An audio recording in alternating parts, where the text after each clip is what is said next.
তরুণদের তো আপনার সাথে ওঠা বসা করতেন, এটা কি আপনার লোকদেরকে নিজের দিকে টেনে আনার চেষ্টা চলছে? দেখুন, সবাই তো একটা ছোট জায়গাতেই আমরা বসবাস করি, অনেকে অনেক কাছে যাবে, আমি অনেক লোকের কাছে যাব, যখন যদি প্রার্থী হই তাও যাব, পার্টির কর্মী হিসাবেও যাব, ওটা নিয়ে কোনো ম্যাটার নেই, ওটা কোনো ফ্যাক্টর নেই।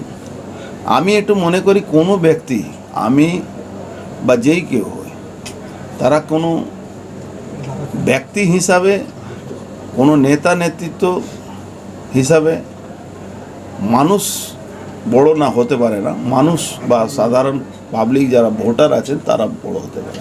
সোমনাথ সেন যখন তৃণমূলে ছিলেন তখন আপনার বিরোধিতা করে যাবেন, আগামী দিনে বলছেন বিরোধিতা করবেন এবং আবার হলুদ ফাইল সামনে আনবেন, কি বলবেন? না, বিরোধিতা করাটাই খারাপ, বিরোধিতা করাটাই উচিত।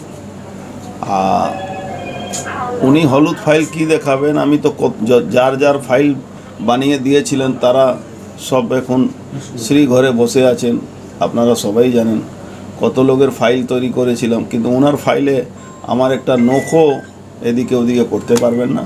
কেন? দুর্নীতি ওরা করেছে, আমরা না। আপনাকে ভয় পাচ্ছেন? আপনি বিজেপিতে প্রার্থী হলে ওনাদের অসুবিধা হবে, এটা ভয়? আমার তো কোনো এরকম চেহারা নেই কি আমাকে দিয়ে ভয় পেতে হবে। আমি মানুষের সঙ্গে কাজ করি, ব্যারাকপুরে মানুষ আমার সঙ্গে আছে, এবার তারা মানুষের জন্য কাজ করে না, তারা মানুষকে শোষণ করে, হয়তো সেই জন্যে তাদের সমস্যা হতে পারে। বিজেপি বারবার প্রচারে গিয়ে বলছেন আমি কাউকে মারিনি, কাউকে হামলা করিনি, আমি মাটির মানুষ, এইটা কেন ওনাকে বলতে হচ্ছে? সেটা তো ওনার বাড়ির পাশের লোকরাও বলতে পারবে।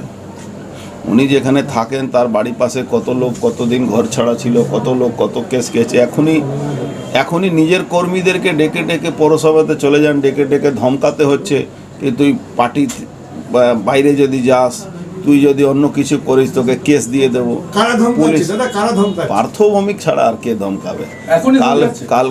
কালকে জগদ্দল থানার আন্ডারে, বাসুদেবপুর থানা আন্ডারে কাউগাছি 1 পড়ছে, সেখানে 3 জন সাধারণ তৃণমূল কর্মীকেই পিটিয়ে হসপিটালে পাঠিয়ে দিয়েছে। ওখানে 3টে ক্রিমিনাল আছে, আপনারা জানেন, ডন আছে, টিভি গণেশ আছে, এরা সব মারধর করেছে, শিবু আছে।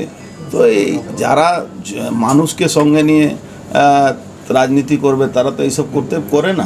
প্রোটেক্ট করবে এগুলো, সেটা করে নেওয়া যাবে, অসুবিধা নেই। যারা করছে তারা জানে এই করলে তাদেরকে এলাকার মানুষ বা সাধারণ ভোটাররা ক্ষমা করবে না। মানুষ তাদেরকে ভোটের মধ্যে জবাব দিয়ে তাদেরকে সঠিক। বিজেপি থেকে এখনো কয়েকজন তৃণমূলে গেছেন, তারাও কিন্তু এখনো বিজেপি ছাড়েননি। আপনি 1.5 বছর যারা প্রথম থেকে যারা ব্যবস্থাপক তাদের প্রত্যেককে তো তাড়িয়ে দেওয়া হয়েছে। আমি তো কালকে এই কথাটা বলেছি, বড় মার যারা পুরনো ট্রাস্টি আছেন তাদের কি অবস্থা আছে তারাই বলতে পারবেন। ওখানে হাজার হাজার যে হকাররা ছিলেন তাদের কি হাল হয়েছে, ওখানে ব্যবসায়ীদের সঙ্গে কি ব্যবহার হচ্ছে সবই আপনারা জানেন। আরও সময় আসলে আপনারা জানতে পারবেন।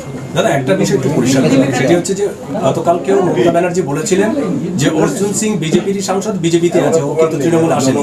তাহলে যদি তাই হয় তাহলে নতুন করে দল পরিবর্তন করার আবার কি আছে, মানে যোগদান করার কি আছে, কোনো প্রয়োজনীয়তা আছে? কিছু কিছু জিনিস ফর্মাল হয় সেটা করতে হয়, ঠিক আছে।